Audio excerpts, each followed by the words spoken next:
Mais uma vez, boa tarde. Já tivemos aqui este momento maravilhoso. Continuamos a olhar para o futuro neste congresso. Falámos aqui dos desafios, do que é que está a ser desenvolvido. Agora temos aqui connosco casos concretos. Quando falamos do PRR, perguntamos sempre que dinheiro, quanto dinheiro, como é que se aprova. Neste caso, já temos projetos desenvolvidos com a ajuda do PRR e quando falamos da inteligência artificial, e neste caso estamos a falar de projetos, e já me vão dizer se é assim ou não, nas várias áreas da nossa vida, da economia ou mesmo do dia-a-dia. Passo a apresentar os meus próximos convidados, o Paulo Dimas, da Anbabel, o Sebastião Vilax, da Define AI. Correto? Certíssimo. Boa tarde, bem-vindos. Obrigado. Para já, e para saber do que é que estamos a falar, gostava de saber em que é que consiste em cada um dos vossos projetos para podermos dialogar. Sebastião. Ok, obrigado. O projeto do consórcio da Define AI, que a Define está a encabeçar, é o Accelerate AI.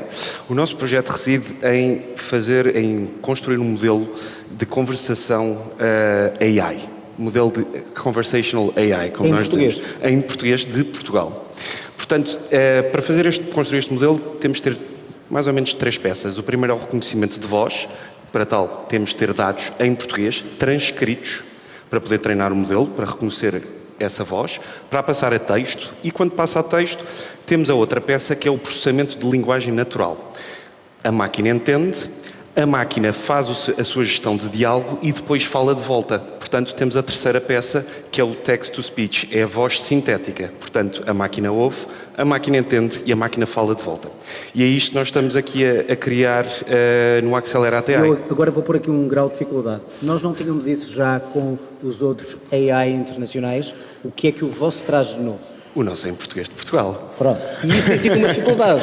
Há pouco falávamos ali fora sobre isso. Exatamente, ou seja, tem a ver com a escassez dos dados. Para que qualquer modelo possa ser bem treinado e que tenha uma utilização responsável e ética, tudo começa nos dados.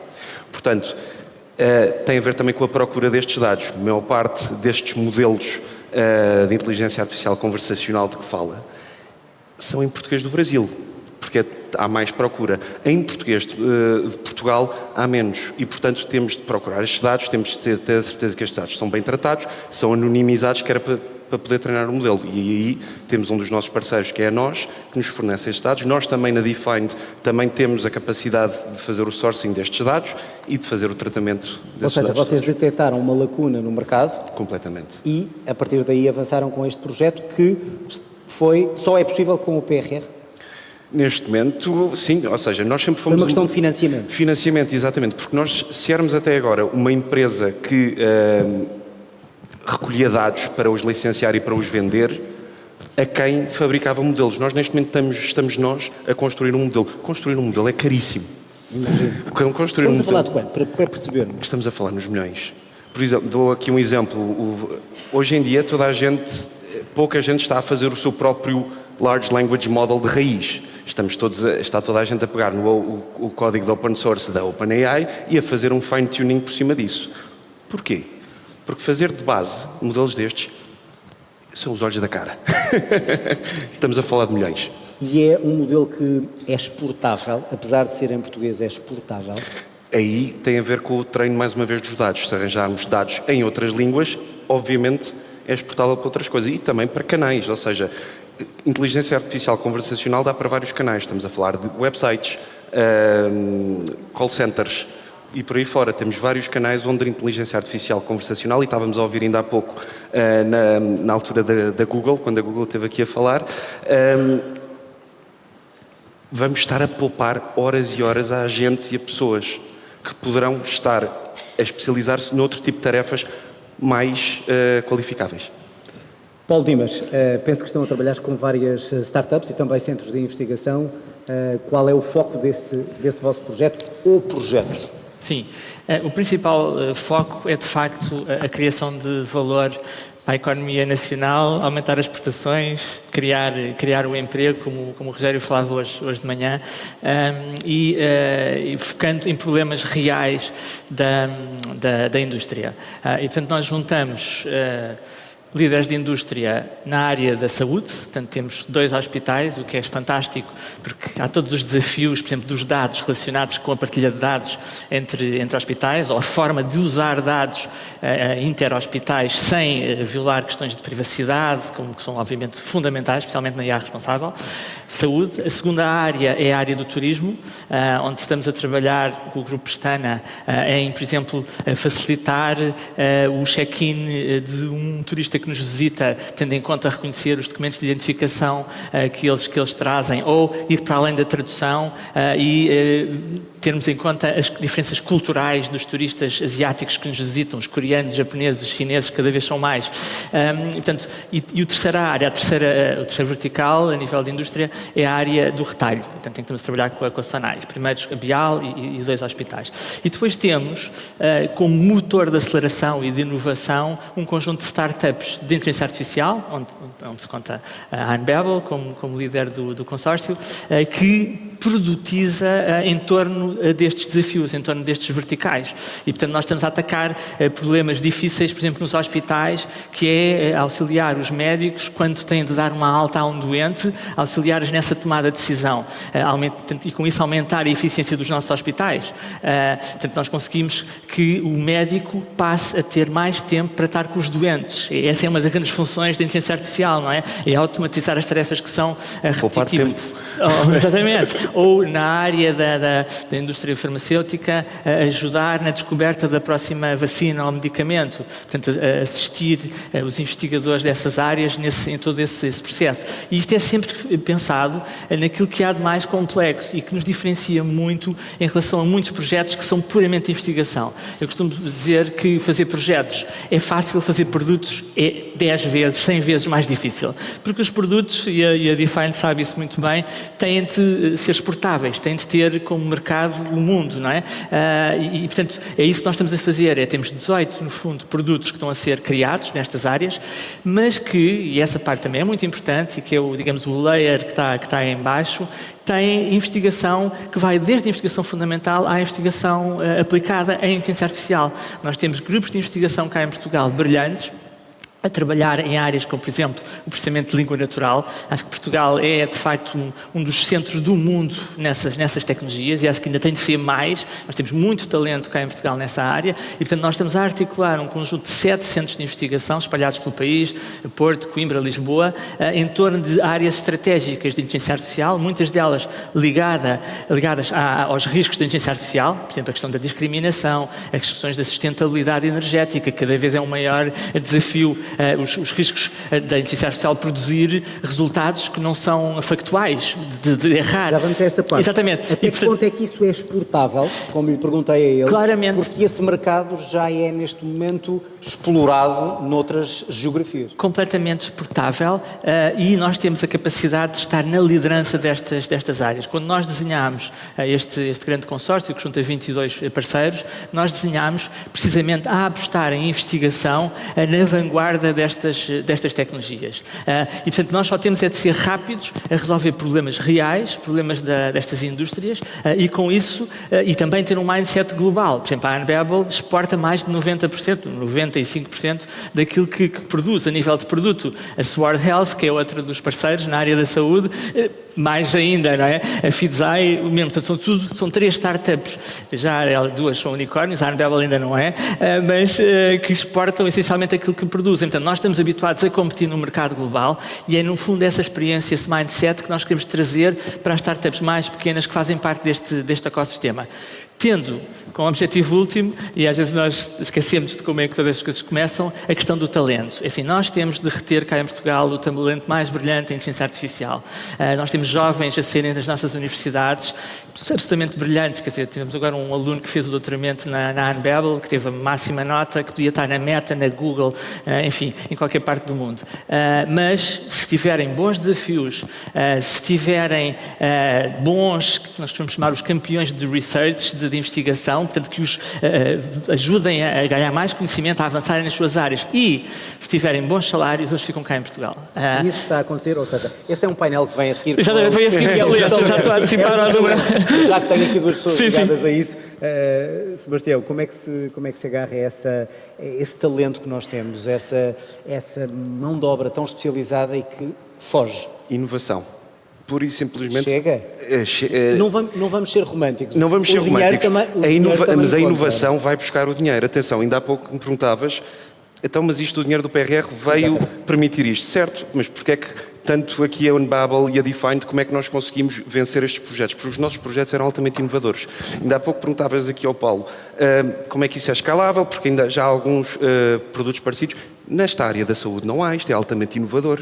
Fazer aqui a centralização de dados de saúde, hospital para hospital ou de país para país, isto é altamente inovador. Portanto, nós com a inovação conseguimos ir buscar fundos, com fundos que nós conseguimos atrair os melhores e reter os melhores. Isto é muito importante. Uma coisa é atrair, outra coisa é depois reter o talento, é do mais importante. Portanto, nós temos de estar constantemente a inovar. Ou seja, peço desculpa pela expressão, mas um crocodilo ao sol vira carteira. E nós não nos podemos dar esse luxo. Não, nesta área, então, e acho que em todas as áreas, mas nesta área, nós estamos a ver um boom de inteligência artificial e estamos sempre a dizer isto, se nós tivéssemos o mesmo boom de inteligência artificial que tivéssemos, podíamos ter esse boom, por exemplo, numa linha aérea, se calhar tínhamos voos de Londres a Nova Iorque em 12 segundos. Nós nem há pouco tempo tivemos o ChatGPT a falar connosco. Agora já faz imagens, agora já gera conteúdo.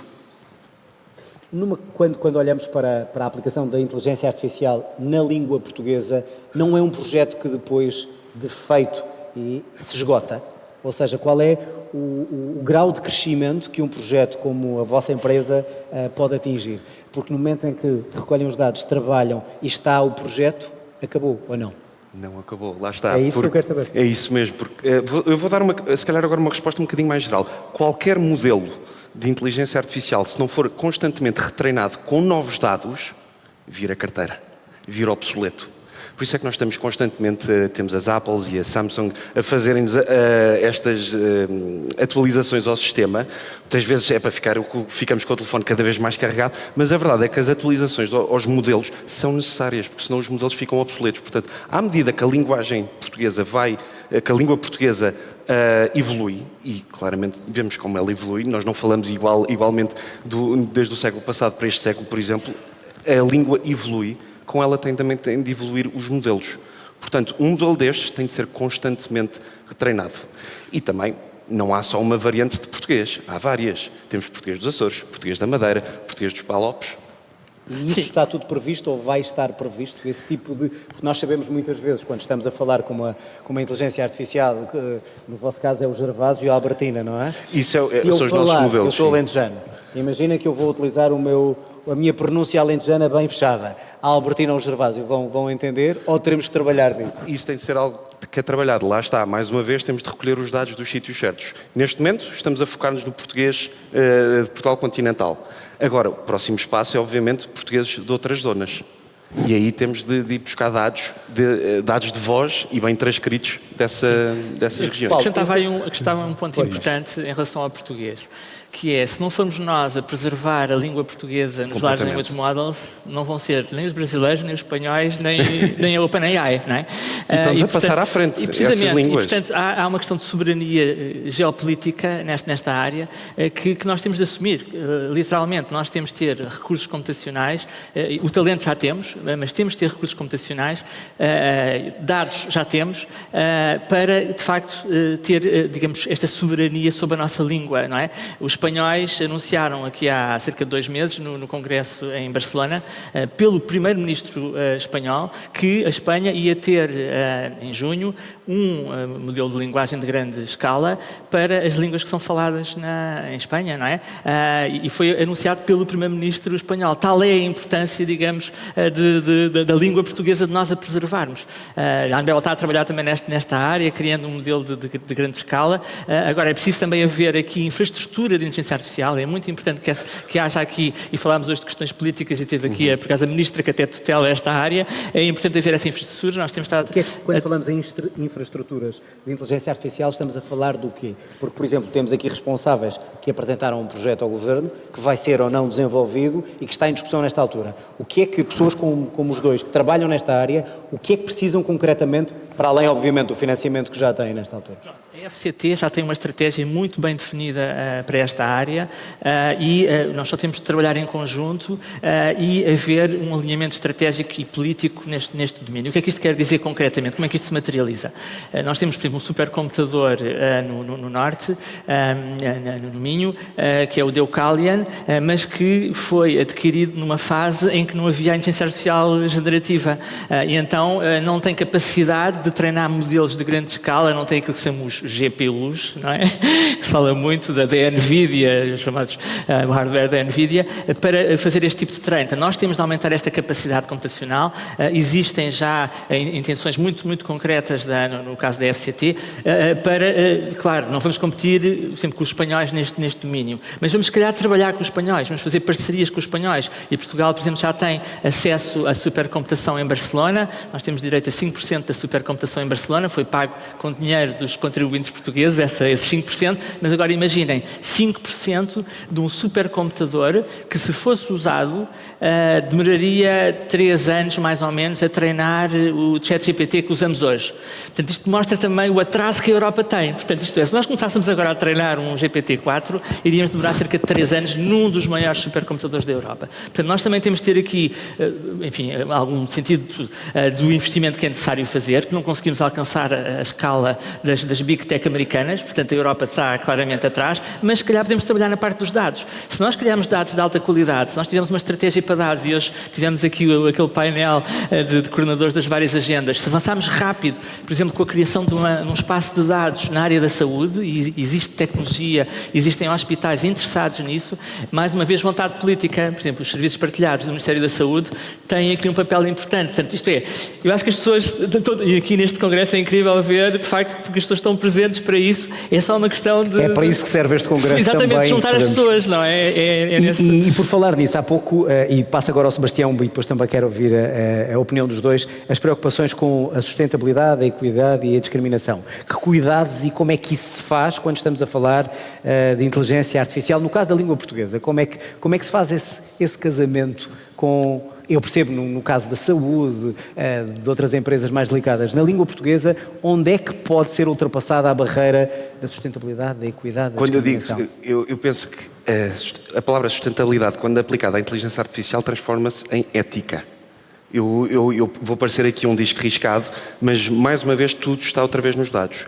Para nós termos a certeza que os nossos modelos são éticos e permitem uma utilização responsável, que são duas coisas diferentes, atenção, tudo vai recair nos dados, como é que eles foram recolhidos, se obtivemos o consentimento das pessoas a quem recolhemos estes dados, se foram bem tratados, se foram corretamente anonimizados, se foram bem transcritos. Portanto, há toda uma parte de qualidade, mas depois, ainda há pouco falávamos, que é, se eu tiver um modelo treinado com horas e horas de português de Lisboa, e só apenas de Lisboa... Discrimina. Como é que acham que esse modelo vai ouvir pessoas que tenham um português da Madeira, dos Açores? Se calhar não vai reconhecer. E uma pessoa aí vai pensar, então, mas isto não é suposto ser um modelo que foi treinado em português de Portugal? Eu também sou português, também vivo em Portugal. Então aí já temos um modelo enviesado. Porquê? Porque os dados não foram altamente inclusivos. Não fomos buscar, não fomos gravar pessoas, não fomos transcrever horas de áudio de pessoas dessas regiões. E, portanto, é necessário que o modelo, para nós dizemos que o modelo é inclusivo e todos estes cavalos de batalha que hoje em dia são muito importantes e que queremos todos estar por trás, temos de fazer isso acontecer. Mas isso é confiar em quem tem a gestão desses dados ou não? Eu digo isto porque, se por um lado tivermos um policiamento da inteligência artificial, pode ser terrível. Mas se não tivermos, e se confiarmos na ética e na boa vontade, não vai correr bem. E, portanto, aí eu acho que aqui podemos até ver dois cenários. Eu espero não enfurecer aqui um bocadinho o palco, aquilo que eu vou dizer agora, mas... Sem enfurecer também é bom. O Paulo ainda há pouco falava que nós estamos um bocadinho em atraso demoraríamos não sei quantos anos a fazer um GPT-4. Isto também tem muito a ver com, eu acho que a discrepância de desenvolvimento e investimento em AI que há na Europa face aos Estados Unidos. E vamos lá pela regulação. Em outubro de 23 tivemos a ordem executiva do Presidente da Administração Biden, que era um conjunto de guidelines, que eles todos foram feitas, ajudados por experts das áreas, em que até a Daniela Braga, nossa CEO, fez parte dessa task force. Fast forward agora até há algumas semanas, se não estou em erro, e saiu EU AI Act. Já vamos falar disso a seguir com os peritos nessa área. Mas se formos a ver, o AI Act são regras com prohibited, high risk, medium risk, tudo que leva a multas. Nos Estados Unidos são guidelines. Ok, mais uma vez posso fazer o advogado do diabo, pois, mas se forem só guidelines ninguém vai cumprir, certo? Mas se nós podemos proteger ao educar o público com o que a AI pode fazer, mas sempre começando nos dados. Portanto, eu agora vou-me calar. Sim, porque vou passar aqui ao a seguir temos duas visões, uma europeia. Não, mas é bom porque está a dar o mote para o debate que vamos ter daqui a pouco. Paulo, a questão também da sustentabilidade e da equidade, e imagino quando chegamos a áreas como a saúde, são temas muito delicados e já sabemos muitas vezes o que é que tem acontecido se a inteligência artificial não for utilizada com ética, e já para não falarmos, obviamente, da segurança, da cibersegurança, mas isso também é outro debate. Sim, e nós estamos perante um cenário neste momento que é a maior parte dos dados são produzidos nos Estados Unidos. Portanto, os dados da saúde que são usados em modelos, em produtos de saúde que são usados em Portugal, são treinados com dados de doentes americanos. Portanto, nós estamos a aplicar os modelos de inteligência artificial, enfim, treinados nos Estados Unidos, cá em Portugal. E, portanto, daí a importância de facto... Mas porquê é que isso acontece? Porquê é que não é possível treinar com doentes portugueses? Nos Estados Unidos há uma capacidade enorme, por exemplo, de captar, de gerar, de agregar dados de saúde em escala, ok? Sempre existem estudos com 500 mil clinical records de doentes, e, portanto, estão à frente nesse domínio. Nós cá temos vindo a lutar com todas as barreiras regulatórias nesse domínio. Felizmente que a Europa agora está a avançar com uma grande iniciativa que é o European Health Data Spaces. Tivemos a discutir isso ontem numa conferência e, portanto, isso vai fazer com que se crie esta massa crítica de dados. Agora, eu acho que Portugal não pode esperar. Nós temos de ter aqui um sentido de urgência. Nós temos as pessoas, algumas estão aqui, se calhar até nesta sala, outras estiveram de manhã, para avançarmos com os nossos hospitais, com os nossos doentes e posicionarmos na vanguarda destas áreas. Porque a partir do momento em que nós temos uma massa crítica de dados, e isto não custa dinheiro no sentido, não custa os mais de 100 milhões de dólares que custou treinar o GPT-4, ou os 70, não, o GPT-4 foi 70 e tal, o Gemini foi mais de 100 milhões. Portanto, nós não temos dinheiro para isso, obviamente, mas temos capacidade, temos vontade, temos talento para endereçar a questão dos dados e criar esta massa crítica. Tendo esta base, a inteligência artificial vive dos dados. Portanto, se nós conseguimos ter estes dados com qualidade, em escala, nós vamos conseguir inovar no domínio da saúde. Nós vamos salvar mais vidas nos hospitais. Mas até agora não soubemos agregar esses dados ou os portugueses não deram tanta autorização por causa das regras? Precisamente. Nós tivemos ontem com o Luís Antunes, que foi a primeira pessoa cá em Portugal que conseguiu fazer com que um dataset de doentes, dataset é um conjunto de dados clínicos, fosse disponibilizado publicamente. Ele conseguiu passar pela Comissão Nacional de Proteção de Dados, que é uma barreira daquelas tipo monstruosa que limita isto tudo. E pronto, no bom sentido, porque quer proteger, digamos, a nossa privacidade. Nós não podemos correr o risco de ir buscar um dado clínico e conseguir identificar quem era a pessoa. Pronto, portanto, mas existe tecnologia, e nós no centro temos todo um projeto de investigação na área das tecnologias relacionadas com a privacidade, que pode ser usada para garantir, digamos, não a anonimização perfeita, porque essa não existe, mas arquiteturas para treinar redes neuronais que são, por exemplo, federadas, onde os dados dos doentes nunca saem dos hospitais. Portanto, isto são tudo tecnologias que estão a avançar muito rapidamente, e eu acho que não pode haver barreiras, é nós chegarmos ao Ministério da saúde ou aos serviços partilhados e dizer, não, isso agora nós estamos a criar uma aplicação de inteligência artificial para fazer isto. Portanto, acabar com essas barreiras. Muito importante que os serviços públicos funcionem como uma infraestrutura e não que comecem a desenvolver aplicações nestes verticais. Deixem isso para as startups, que são... Temos que terminar, Paulo e Sebastião. A conversa está maravilhosa, até porque já temos ali o outro painel, mas rapidamente, temos 2 minutos, 1 minuto para cada um. Se alguns das pessoas que estão aqui ou que nos estão a acompanhar em streaming, aqui ou fora de Portugal, quisessem recorrer aos vossos serviços para integrar nas suas empresas, nos seus hospitais, como é que, Sebastião, se venderia o produto?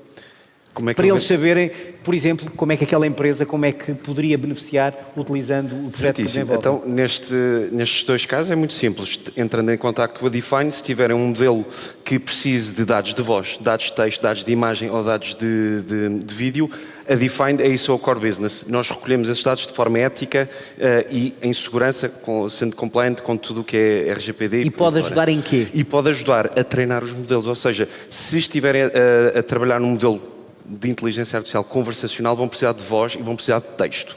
Se estiverem a trabalhar num carro que quer guiar sozinho, vão precisar de dados de imagem de pedestres, de carros. A Define pode ajudar. No outro caso, que é o nosso modelo do Accelerate, que é a inteligência artificial conversacional, se tiverem call centers, se tiverem aplicações, se tiverem websites, nós já trabalhamos com a AMA nisto. Se forem ao site da AMA, está lá um avatar que consegue fazer reconhecimento de voz e falar de volta para vos ajudar em todos os aspectos da chave móvel. Isso foi uma primeira prova de conceito. Portanto, podemos ajudar Paulo, nisto. no vosso caso é mais à la carte, não é? Porque Enfim, you name it, you have it. E nós podemos ajudar aqui também, em todos os domínios. Como palavra final, para além da nossa colaboração, que estamos já aqui a encontrar pontos de colaboração que é super interessante, por exemplo, na questão da fala em português.